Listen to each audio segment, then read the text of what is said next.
नमस्कार दोस्तों। Topic discuss कर रहे हैं हम capital budgeting.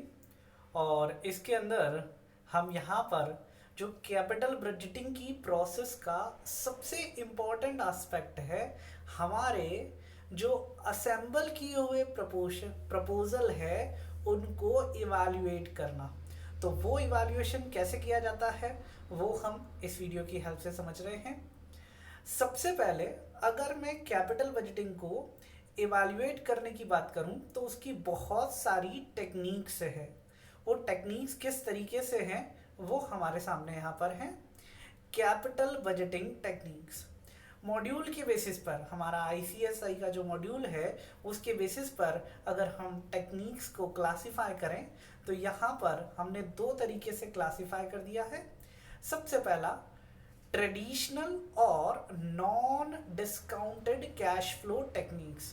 Cash flow word use करने की बजाय भी मैं यहाँ पर सिंपल कहना चाहूँगा non discounted technique. Cash flow इसलिए यूज नहीं कर रहा हूँ क्योंकि कुछ टेक्निक्स ऐसी हैं जहाँ पर कैश फ्लो के बेसिस पर काम नहीं किया जाएगा, इसलिए सिंपली नॉन डिस्काउंटेड टेक्निक्स। और दूसरी है मॉडर्न, जिन्हें हम डिस्काउंटेड टेक्निक भी कहते हैं। हमारा एमसीक्यू बेस्ड पेपर है, इसलिए ये हमें अच्छे से समझ में आना चाहिए कि कौन सा क्लासिफिकेशन किस के अंदर आएगा, यानी कि कौन सी हेड के अंदर कौन सी टेक्निक जाएगी, वो हमें बहुत ध्यान से यहाँ पर देखना होगा। तो यहाँ पर दो क्लासिफिकेशन अपन ने करे हैं, नॉन डिस्काउंटेड या फिर ट्रेडिशनल टेक्निक, और दूसरा डिस्काउंटेड टेक्निक या फिर मॉडर्न टेक्निक। क्लियर? क्या होता है, क्या वर्किंग होती है, वो सब हम इनकी वर्किंग करेंगे तब यहाँ पर देखेंगे।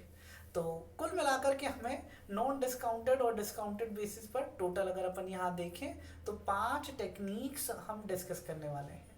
कौन कौन सी 5 टेक्निक है?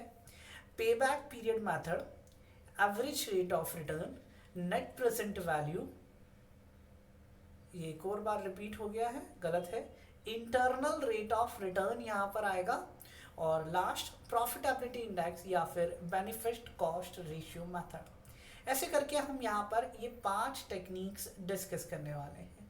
क्लियर?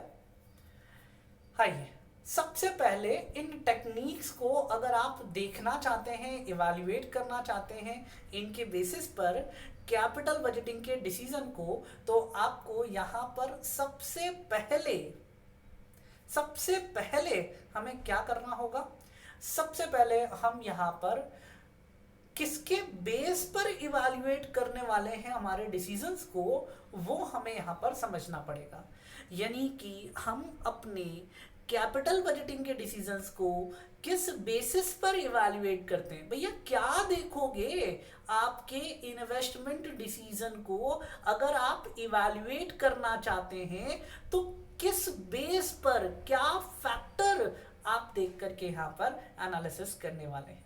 बताइए, सिंपल सा क्वेश्चन है, आपको पैसा लगाना है। आपका पैसा लगाने के लिए आप क्या देखेंगे?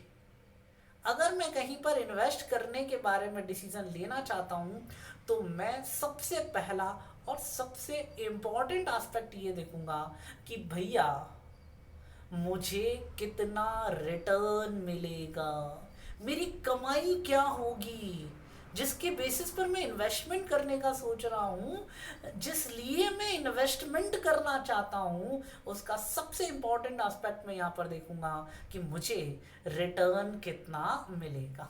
क्लियर? दूसरा, रिटर्न के साथ साथ एक डर दिमाग में रहता है कि कहीं पैसा डूब तो नहीं जाएगा, तो मैं रिस्क वाले एस्पेक्ट को भी देखूंगा। यानी कि जब आप इन्वेस्टमेंट करने का डिसीजन ले रहे हैं तो दो बड़े फैक्टर्स हैं, रिटर्न और रिस्क। इन्हीं रिटर्न और रिस्क के बेसिस पर हमारा ये पूरा चैप्टर चलने वाला है। क्लियर? आइए, सबसे पहले हम रिटर्न की बात करते हैं कि रिटर्न के बेसिस पर इवैल्यूएशन कैसे किया जाता है। क्लियर? आइए, सबसे पहले आप अपनी कॉपी के अंदर हेडिंग लिखिए, इवैल्यूएशन ऑफ कैपिटल बजटिंग, और उसके अंदर हम सबसे पहले लिखेंगे basis of evaluation. Basis of evaluation evaluation का बेसिस क्या रहेगा?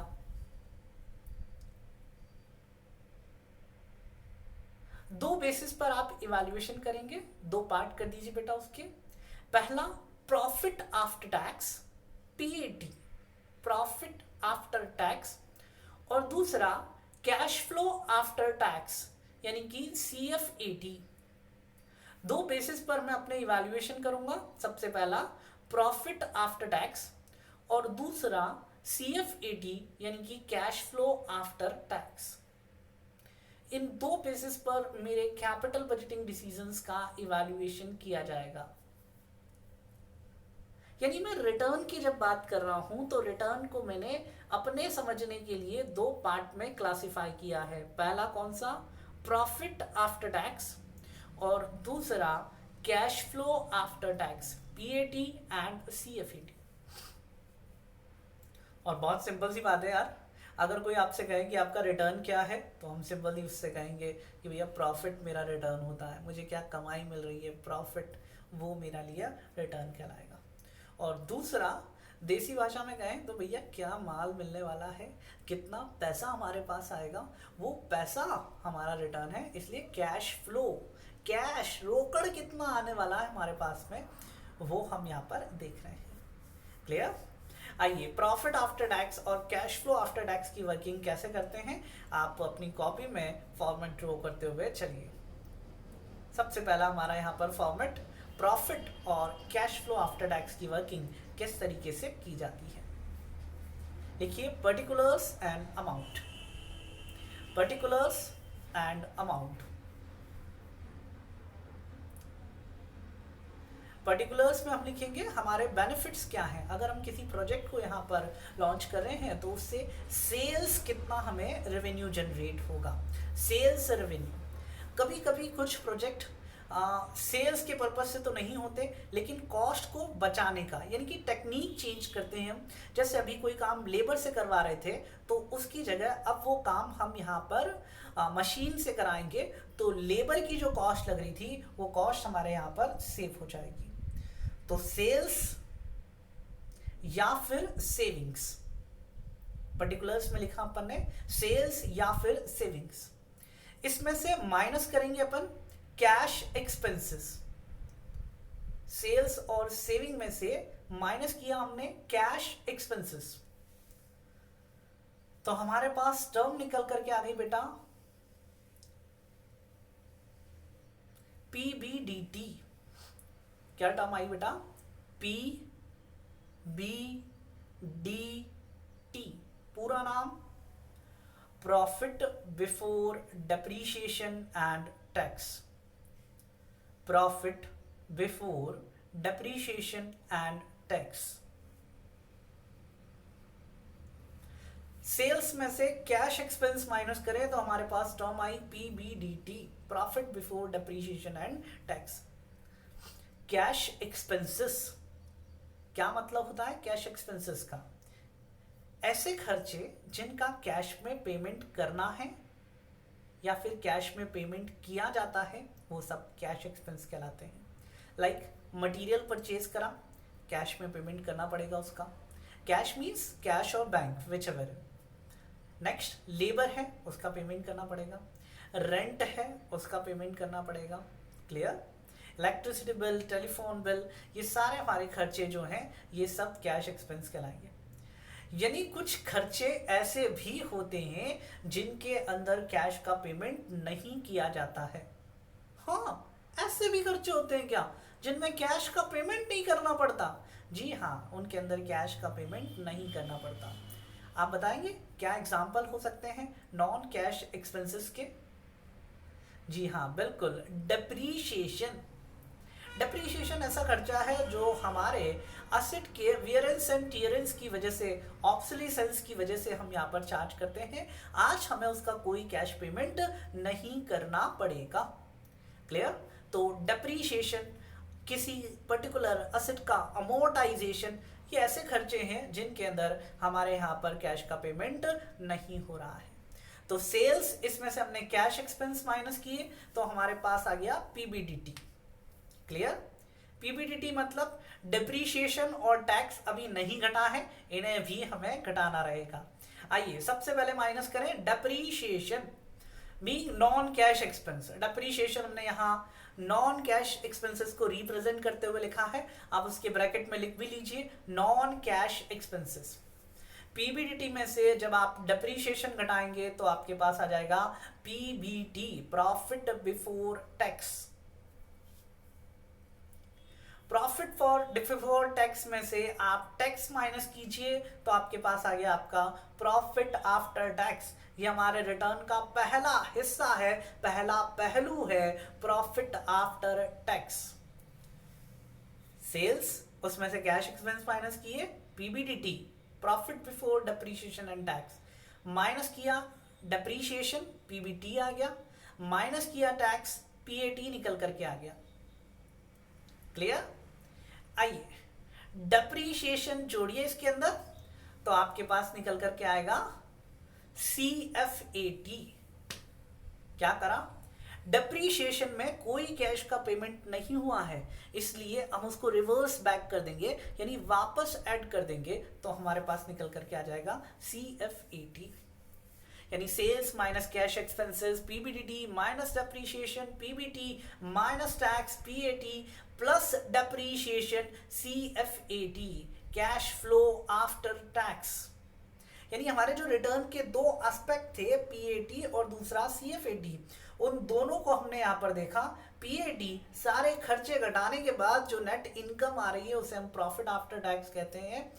सिंपल शब्दों में हम जो P&L बना रहे थे उसके अंदर जो नेट प्रॉफिट निकल करके आ रहा है वो हमारा प्रॉफिट आफ्टर टैक्स कहलाता है। इस प्रॉफिट आफ्टर टैक्स में से हमें कैश कितना मिला वो हमें डिटरमाइन करना है। तो कुछ ऐसे आइटम्स भी थे जो आपने नॉन कैश होते हुए भी घटा दिए थे, तो उन्हें वापस जोड़ दीजिए तो आपके पास कैश प्रॉफिट निकल करके आ जाएगा। यानी कि हमें प्रॉफिट जो है वो कैश की टर्म्स में कितना रियलाइज हुआ है। क्लियर? अब यहां एक छोटा सा डाउट हमारे दिमाग में आता है कि डिप्रीशिएशन एक बार आपने पहले माइनस किया और नीचे वापस ऐड कर दिया। CFAT की कैलकुलेशन के लिए डिप्रीशिएशन को पहले माइनस किया और उसी डिप्रीशिएशन को वापस जोड़ भी दिया, तो भैया क्या मतलब निकला? एक बार माइनस भी कर रहे हैं और वापस उसे जोड़ भी रहे हैं, तो क्या इंपैक्ट आएगा उसकी वजह से? एक काम करते हैं, वहां से हटा भी देते हैं और यहां से भी हटा देते हैं। डिप्रीशिएशन को फुली इग्नोर कर दें। Sales minus cash expenses, cash flow before tax minus tax, cash flow after tax. क्या करा मैंने? डिप्रीशिएशन हटा दिया। बताइए ये जो मैं वर्किंग कर रहा हूं, क्या आपकी नजरों में ये सही वर्किंग है क्या? सेल्स में से कैश एक्सपेंस घटा दें, पीबीडीटी, इसका दूसरा नाम होता है CFBT, cash flow before tax. सिर्फ कैश आइटम्स घटे हैं और उनमें मात्र टैक्स घटना बाकी है। Cash flow before tax, PBDT के आगे आप निकनेम लिख लीजिए CFBT। बहुत सी बार निकनेम से क्वेश्चन आ जाता है। Cash flow before tax, PBDT कहो या कैश फ्लो बिफोर टैक्स कहो, दोनों एक ही बात होता है। क्लियर? अब मुद्दा यह है, इसमें से डिप्रीशिएशन घटाऊंगा और वापस डिप्रीशिएशन को जोड़ूंगा तो उसकी वजह से कोई भी इंपैक्ट नहीं आना, तो क्या मैं सीधे टैक्स माइनस कर दूं क्या? इज इट करेक्ट और इनकरेक्ट? क्या ये सही होगा क्या? जी बिल्कुल सही सोच रहे हैं आप लोग। ऐसा नहीं कर सकते, हमें डिप्रीशिएशन को घटाना भी जरूरी है और उस डिप्रीशिएशन को वापस ऐड बैक करना भी जरूरी है। हम डिप्रीशिएशन को घटाएंगे भी सही और डिप्रीशिएशन को जोड़ेंगे भी सही। आ रही है बात समझ में? डिप्रीशिएशन को घटाना भी होगा और डिप्रीशिएशन को जोड़ना भी होगा। घटाना क्यों जरूरी है? भैया टैक्स प्रॉफिट पर चार्ज किया जाता है, तो टैक्स का अमाउंट सही तरीके से कैलकुलेट करने के लिए आपको डिप्रीशिएशन घटाना ज़रूरी है। As per section 32 of Income Tax Act, depreciation is permissible expenses. Deductible expenses हैं, इसलिए हम उसे माइनस करेंगे और फिर उसके बाद टैक्स जो आएगा वो सही टैक्स निकल करके आएगा। ऐड क्यों कर रहे हैं भैया, इसमें कैश का पेमेंट नहीं हुआ है फिर भी माइनस कर दिया था, तो इसे करेक्ट करने के लिए वापस रिवर्स वर्किंग कर रहे हैं, प्लस कर दीजिए आप डेप्रीशिएशन को। पॉइंट समझ में आया बेटा? आइए कुछ एग्जांपल्स अपन यहाँ पर नोट डाउन करते हैं। लिखिए एग्जांपल नंबर 1, आपको कैलकुलेट करना रहेगा बेटा। लिखिए profit before depreciation and tax 5 lakh. Profit before depreciation and tax 5 lakh. Depreciation 2 lakh. Tax rate 50%। PBDT 5 lakh. Depreciation 2 lakh. Tax rate 50%। Calculate करना है पीएटी एंड सीएफएटी। निकालो बेटा जल्दी से। पीबीडीटी हमें गिवन है, इससे हम सबसे पहले डेप्रीशिएशन को माइनस कर दें।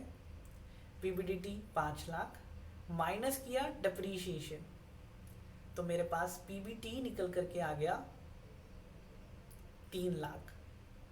टैक्स कटा दिया मैंने 50%, 1,50,000, 1,50,000। तो पीएटी निकल करके आ गया 1,50,000। 1,50,000 इज पीएटी। इसमें डेप्रीशिएशन वापस ऐड कर देंगे तो हमारे पास सीएफएटी निकल करके आ जाएगा। क्लियर? 3,50,000। Very good.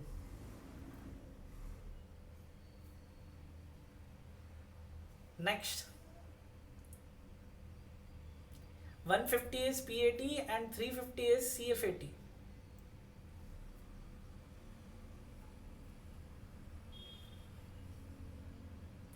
अगला एग्जांपल लिखिए, सेल्स 10 लाख,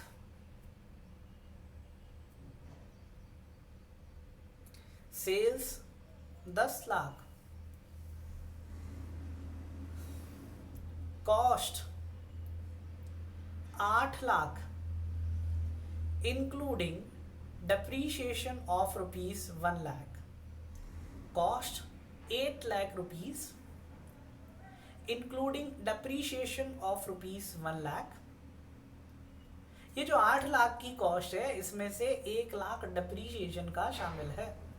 सेल्स थी 10 लाख, कॉस्ट है 8 lakh including 1 lakh for depreciation. Clear? Next, tax rate is 50%। Calculate PAT and सीएफएटी।